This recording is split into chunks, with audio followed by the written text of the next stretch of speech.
NEET 2024 അവസാനിച്ചു. ഇനി എന്താണ് നമ്മൾ ശ്രദ്ധിക്കാനുള്ള കാര്യങ്ങൾ? ഒരുപാട് രക്ഷിതാക്കളൊക്കെ എന്നെ പല ഭാഗത്തു നിന്ന് വിളിക്കുന്നുണ്ട്. സൗദിയിലുള്ള രക്ഷിതാക്കൾ വിളിക്കുന്നുണ്ട്, വിദേശ രാജ്യങ്ങളിൽ നിന്നും ഇവിടേക്കുള്ള രക്ഷിതാക്കൾ വിളിച്ചിട്ട് എൻ്റെ മോൾക്ക് ഇത്ര മാർക്കാണ്, ഏത് റാങ്കാണ് ലഭിക്കുക, ഗവൺമെൻറ് കോളേജുകൾ ലഭിക്കുക എന്നൊക്കെ നിരന്തരം ചോദിക്കുന്നുണ്ട്. അതിനുള്ളൊരു വീഡിയോ ഞാൻ പിന്നീട് ചെയ്യുന്നുണ്ട്, അല്ലെങ്കിൽ നാളെ തന്നെ അത്തരമൊരു വീഡിയോ ഞങ്ങൾ അപ്ലോഡ് ചെയ്യും. മാർക്ക് എത്രയാണ്, കഴിഞ്ഞ വർഷം പോയിരിക്കുന്ന അനാലിസിസ് ഒക്കെ ചെയ്തിട്ട് നമ്മൾ വീഡിയോ ചെയ്യുന്നുണ്ട്. ഇപ്പോൾ ഞാൻ പറയുന്നത് എന്തൊക്കെയാണ് ഈ നെക്സ്റ്റ് സ്റ്റെപ്പുകൾ, നിങ്ങൾ ശ്രദ്ധിക്കേണ്ട കാര്യങ്ങൾ എന്തൊക്കെയാണ് എന്നുള്ളതാണ് പറയാൻ പോകുന്നത്. ആദ്യമായിട്ട് നിങ്ങൾ ശ്രദ്ധിക്കേണ്ട കാര്യങ്ങൾ, കേരളത്തിൽ പഠിക്കുന്ന ഓരോ വിദ്യാർത്ഥിയും നിങ്ങളുടെ കീമിൻ്റെ പ്രൊഫൈൽ ഒന്ന് ലോഗിൻ ചെയ്ത് നോക്കുക. കീമിൻ്റെ പ്രൊഫൈൽ ലോഗിൻ ചെയ്തിട്ട് അവിടെ എന്തെങ്കിലും തരത്തിലുള്ള മെമ്മോ എന്ന് കിടക്കുന്നുണ്ടോ, നിങ്ങൾ കൊടുത്തിരിക്കുന്ന സർട്ടിഫിക്കറ്റുകൾ എന്തെങ്കിലും അപാകതകളുണ്ടോ എന്ന് ശ്രദ്ധിക്കേണ്ട സമയമാണ്. നിങ്ങളുടെ മൊബൈലിലെ മെസ്സേജസ് നോക്കുക.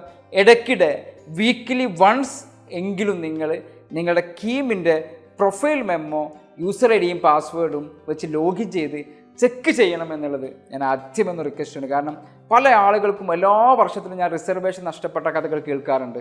സർ, എൻ്റെ മോൾക്ക് 610 മാർക്ക് ഉണ്ടായിരുന്നു, പക്ഷേ അവർ OBC കാറ്റഗറിയിൽ വന്നില്ല, അത് കാരണം അവൾക്ക് അഡ്മിഷൻ ലഭിച്ചില്ല. എൻ്റെ മോൾക്ക് 550 മാർക്ക് ഉണ്ടായിരുന്നു, അവർക്ക് SCയുടെ റിസർവേഷൻ കിട്ടിയില്ല. ഇനി എന്തെങ്കിലും ചെയ്യാൻ സാധിക്കുമോ? ഇല്ല. റിസൾട്ട് എല്ലാം വന്ന് നിങ്ങളുടെ റാങ്ക് എല്ലാം പബ്ലിഷ് ചെയ്തതിന് ശേഷം ഒന്നും ചെയ്യാൻ സാധിക്കില്ല. സോ അത്തരം എന്തെങ്കിലും അപാകതകൾ നിങ്ങളുടെ പ്രൊഫൈലിൽ ഉണ്ടോ എന്ന് ചെക്ക് ചെയ്യുന്നതാണ് ഫസ്റ്റ് സ്റ്റെപ്പ്. NTA ആണ് ഈ ഒരു എക്സാമിനേഷൻസ് കണ്ടക്ട് ചെയ്യുന്നത്. ഇപ്പോൾ നമുക്കറിയാൻ സാധിക്കും, ആ എക്സാമിനേഷൻസ് കണ്ടക്ട് ചെയ്ത സമയത്ത് അവരുടെ ഡ്യൂട്ടി എന്ന് പറയുന്നത് ഇതിൻ്റെ റിസൾട്ട് പ്രഖ്യാപിക്കുന്നത് വരെയുള്ള കാലഘട്ടങ്ങളാണ്. ഇനി അവരുടെ നെക്സ്റ്റ് സ്റ്റെപ്പ് എന്ന് പറയുന്നത് നീറ്റിൻ്റെ റിസൾട്ട് പ്രഖ്യാപിക്കുക എന്നതാണ്. അതോടുകൂടി NTA ഇതുമായിട്ട് ബന്ധപ്പെട്ട റൂളുകൾ അവസാനിച്ചു.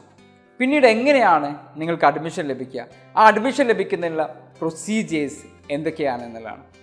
2 തരത്തിലുള്ള റാങ്ക് ലിസ്റ്റുകളാണ് കേരളത്തിൽ പഠിക്കുന്ന ഒരു കുട്ടിയെ സംബന്ധിച്ചിടത്തോളം. ഒന്ന് ഓൾ ഇന്ത്യ റാങ്ക്, മറ്റൊന്ന് സ്റ്റേറ്റ് റാങ്ക്.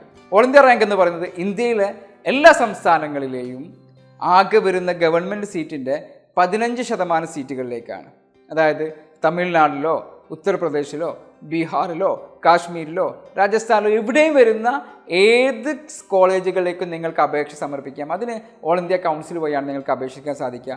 അതുകൂടാതെ 100% വരുന്ന ഡീംഡ് യൂണിവേഴ്സിറ്റികളിലേക്ക്, എനപ്പോയ പോലെയുള്ള അമൃത പോലെയൊക്കെയുള്ള ഡീംഡ് യൂണിവേഴ്സിറ്റികളിലേക്ക്, ഹിന്ദു ബനാറസ് യൂണിവേഴ്സിറ്റിയിലേക്ക്, എയിംസിൻ്റെ എല്ലാ സീറ്റുകളിലേക്ക്, ഇത്തരം കാര്യങ്ങളിലേക്കൊക്കെ ഓൾ ഇന്ത്യ വഴിയാണ് അഡ്മിഷൻ നടക്കുക. പിന്നെ മറ്റൊന്ന് AFMC ആണ്.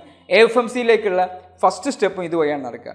പിന്നെ നടക്കുന്നതാണ് കേരളത്തിലേക്കുള്ള അഡ്മിഷൻ, സ്റ്റേറ്റ് അഡ്മിഷൻ. അവിടെ നമുക്ക് സ്റ്റേറ്റ് റാങ്ക് വരണം. അതിന് നിങ്ങൾ ശ്രദ്ധിക്കേണ്ട കാര്യങ്ങൾ, നിങ്ങളുടെ റിസൾട്ട് വന്നതിന് ശേഷം നിർബന്ധമായിട്ടും നിങ്ങളുടെ ആ റിസൾട്ട് നിങ്ങളുടെ പ്രൊഫൈൽ അപ്ലോഡ് ചെയ്യണം. എന്ന് പറയുന്നത് കീം അതിനൊരു നോട്ടിഫിക്കേഷൻ പുറപ്പെടുവിക്കും.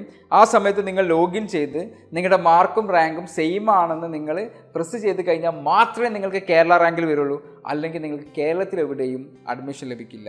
മീൻസ് ഓൾ ഇന്ത്യ കോട്ടയിൽ ഒരു പക്ഷേ നിങ്ങൾക്ക് കാലിക്കറ്റോ അല്ലെങ്കിൽ ട്രിവാൻഡ്രം മെഡിക്കൽ കോളേജിലൊക്കെ അഡ്മിഷൻ ലഭിച്ചു. കേരളത്തിലെ 85% സീറ്റുകൾ നികത്തുന്നത് കീമാണ്.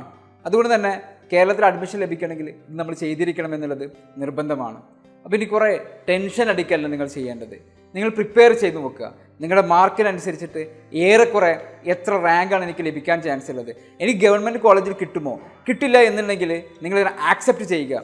എനിക്ക് ഗവൺമെൻറ് കോളേജിൽ MBBS സീറ്റ് കിട്ടാനുള്ള ചാൻസ് കുറവാണ്, എന്താണ് ആൾട്ടർനേറ്റീവ് ഓപ്ഷൻസ്, ഇനി ഞാൻ റിപ്പീറ്റ് ചെയ്യണോ, അതല്ലെങ്കിൽ വേറെ ഏതെങ്കിലും അലൈഡ് കോഴ്സുകളിലേക്ക് നിങ്ങൾ മാറണോ, BAMS പോലുള്ള BHMS പോലുള്ള, അല്ലെങ്കിൽ വേറെ ഏതെങ്കിലും ഡിഗ്രി കോഴ്സുകളിലേക്ക് മാറണോ, എഞ്ചിനീയറിംഗിലേക്ക് മാറണോ, ഇതല്ലാതെ എനിക്ക് എന്ത് കഴിവുകളൊക്കെയാണുള്ളത്, ഇതിനെല്ലാമുള്ളൊരു സമയമായിട്ട് നിങ്ങൾ ഇതിനെ മാറ്റി വെക്കുകയാണ് ചെയ്യേണ്ടത്.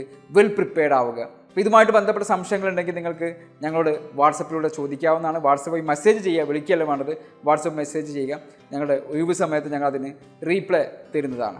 ഇനി നീറ്റുമായിട്ട് ബന്ധപ്പെട്ട ഒരുപാട് അപ്ഡേഷൻസ് ഞങ്ങൾ ചാനൽ അപ്ലോഡ് ചെയ്യും. നെക്സ്റ്റ് ഞങ്ങൾ അപ്ലോഡ് ചെയ്യാൻ ഉദ്ദേശിക്കുന്ന വീഡിയോ മാർക്കും റാങ്കും തമ്മിൽ പ്രെഡിക്ഷൻ ആയിരിക്കും. ആ വീഡിയോ ഉടനെ തന്നെ അപ്ലോഡ് ചെയ്യുന്നതാണ്. അപ്പോൾ ഈ ചാനൽ നിങ്ങൾ സബ്സ്ക്രൈബ് ചെയ്യാനും മറ്റുള്ളവർക്ക് ഷെയർ ചെയ്യാനും കൂടെ റിക്വസ്റ്റ് ചെയ്തുകൊണ്ട് വൈൻഡപ്പ് ചെയ്യുന്നു. Thank you.